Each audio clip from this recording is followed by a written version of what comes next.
इंदौर के ट्रांसपोर्ट कारोबारी राजा रघुवंशी का हत्याकांड का मामला देश भर में सनसनी बना हुआ है और इसमें उनकी बीवी का नाम सामने आ रहा है, सोनम का, कि उन्हें अपने प्रेमी राजा के साथ मिलकर, उनके 3 दोस्तों के साथ मिलकर अपने पति को मेघालय की पहाड़ियों में मौत के घाट उतार दिया।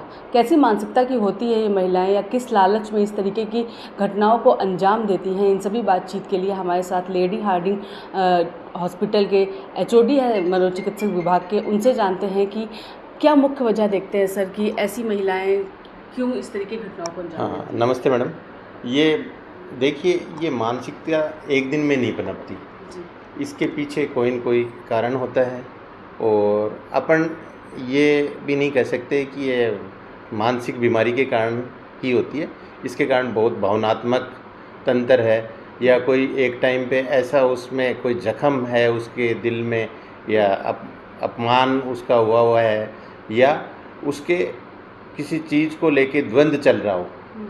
तो हमेशा एक तो यह हमेशा ध्यान रखना चाहिए कि कभी भी किसी को अपन लेबल नहीं लगा सकते कि ये मानसिक बीमारी के कारण ये चीज़ें हो सकती हैं।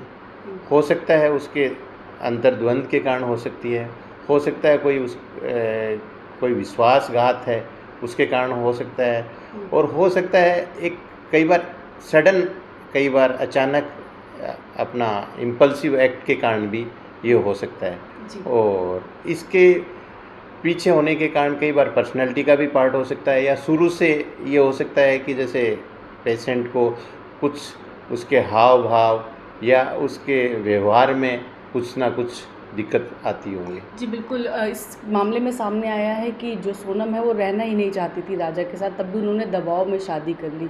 तो जो हस्बैंड होता है उसको कैसे पता चले कि उसकी धर्मपत्नी उसके साथ रहना ही नहीं चाहती? यदि ऐसा कई बार क्या होता है कि उनके भावनात्मक संबंध कैसे हैं, आपस में प्रेम कैसा है, और उनके मिलना जुलना कैसा है, शारीरिक संबंध कैसे हैं, और जब भी वो बात करते हैं कहीं वो टकराव की स्थिति में तो नहीं रहते, और हमेशा दूरी बना के रखना, अपने आप को आइसोलेट कर लेना, और जैसे बीच बीच में ऐसी जैसे स्थिति उत्पन्न हो जाती है जिससे अपने पति को अवॉइड करना, और बात बात पे नाराज़ हो जाना, और कोई प्रेम उनके प्रति वो दर्शाते नहीं हैं। जी बिल्कुल। ये भी सामने आया कि सोनम लगातार अपने फ़ोन पर रहती थी, और उनकी बहन का भी आरोप है राजा की कि वो फ़ोन पर ही ज़्यादा समय बिताती थी। क्या सोशल मीडिया का भी कुछ अहम भूमिका होती है इसमें कि जो ऐसा मामले सामने आ रहे हैं? हाँ, सोशल मीडिया का मैडम इनको एक अच्छी चीज़ें, पॉजिटिव चीज़ें दिखानी चाहिए, नकारात्मक चीज़ें नहीं दिखानी चाहिए।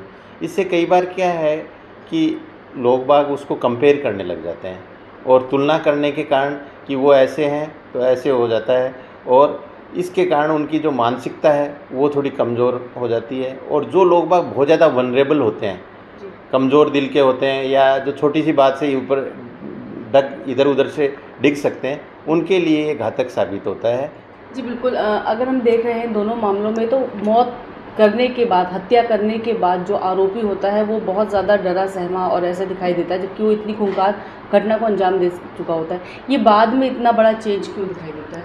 कई बार क्या होता है कि जैसे जब ये घटना घटित होती है, जघन्य घटना, इसके बारे में उनको अंदाज़ नहीं रहता कि इसके कॉन्सिक्वेंसेज क्या होते हैं, और वो कई बार फिल्मों में देख के, और कई बार शोज़ में देख के, कई बार कहीं पे सर्च करके, लोगों की बात सुन के कि इस टाइप से हरकतें की जा सकती हैं, पर इनके बाद में क्या कॉन्सिक्वेंसेज होते हैं, जब वो पकड़े जाते हैं, लोगों को पता चल जाता है, तो उस टाइम पे वो पूरे लॉस्ट हो जाते हैं, घबराहट होते हैं। उस टाइम पे एक इनहिबिशन हो जाता है, और तो इनहिबिटेड बिहेवियर हो जाता है, उसमें भला बुरा वो सोचते नहीं, और बाद में जब पता चलता है तो उनको लगता है कि ये तो बहुत ही गलत हो गया, अब तो सब कुछ लुट गया, क्योंकि उनको जेल में भी जाना पड़ता है, समाज से भी बहिष्कार मिलता है, लोगों की नज़रों में भी वो गिर जाते हैं। इसलिए उनको घबराहट, बेचैनी, ये तो एक आम चीज़ है जब किसी के साथ ये चीज़ें घटना घटित होती हैं। जी बिल्कुल। ये थे हमारे साथ डॉक्टर शिव, जिन्होंने बताया कि इस तरीके की घटनाओं पर लगाम लगाने के लिए सबसे बड़ी ज़रूरत है संवाद। अगर आपका आपसी संवाद सही होगा तो इस तरीके की घटनाएं कम हो जाएंगी। वहीं समाज का भी बहुत बड़ी भूमिका है कि वो किस तरीके से लोगों को देखते हैं और समझते हैं। मैं शशिकला सिंह, ETV भारत, नई दिल्ली से। हमारे साथ डॉक्टर प्रेरणा है जो कि लेडी हार्डिंग में प्रोफेसर है मनोचिकित्सक विभाग की। उनसे जानते हैं कि समाज में महिलाओं को एक अच्छी नज़र से देखा जाता है कि वो एक शांत स्वभाव की मूर्ति मानी जाती है, फिर आजकल ऐसा क्यों हो रहा है कि महिलाएं अपने पति को ही मौत के घाट उतार देती है। जी प्रेरणा जी, क्या देखती हैं आप, क्या लगता है? मैं पकड़ूंगी जी। देखिए, जहाँ तक बात ये है कि हम हमेशा से कहते हैं कि महिलाएं दूसरों के बारे में ज़्यादा सोचती हैं, फैमिली ओरिएंटेड होती हैं। यदि हम पीछे हाल फिलहाल में कुछ महीनों के केसेस को देखें तो उसमें भी ये देखा जाएगा कि महिलाओं ने अपने किसी पर्सनल मोटिव के लिए ऐसा नहीं किया।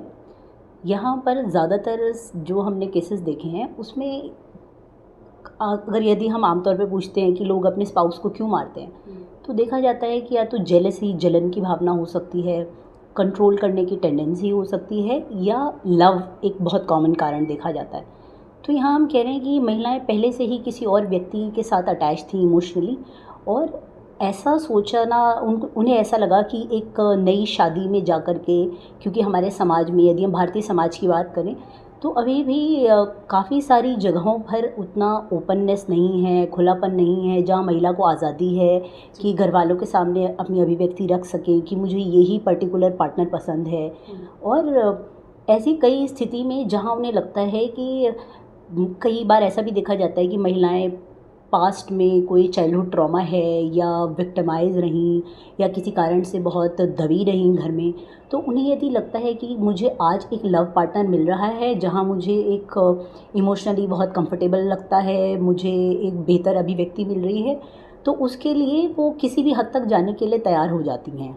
जी बिल्कुल बिल्कुल। ये भी देखा जाता है कि कुछ मामलों में सामने आया कि महिलाओं ने जो है संपत्ति की लालच में भी ऐसा किया। सोनम के में कुछ ऐसा ही सामने आ रहा था।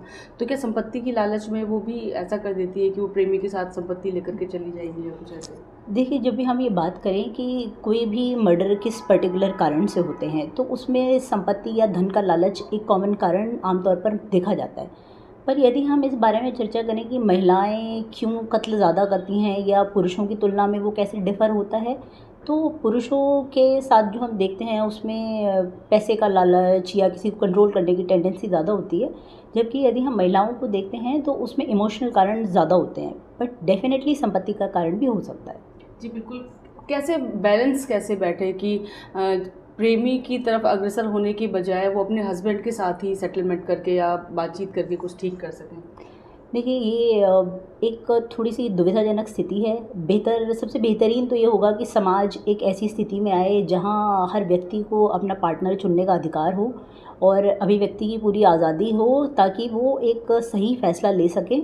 और इंस्टेड ऑफ कि प्रेमी और पति के बीच में बैलेंस कर रहे हैं, उन्हें इस चीज़ की आज़ादी हो कि वो एक सही रिलेशनशिप में चुनाव कर सकें, तो बेहतरीन तो वही स्थिति होगी।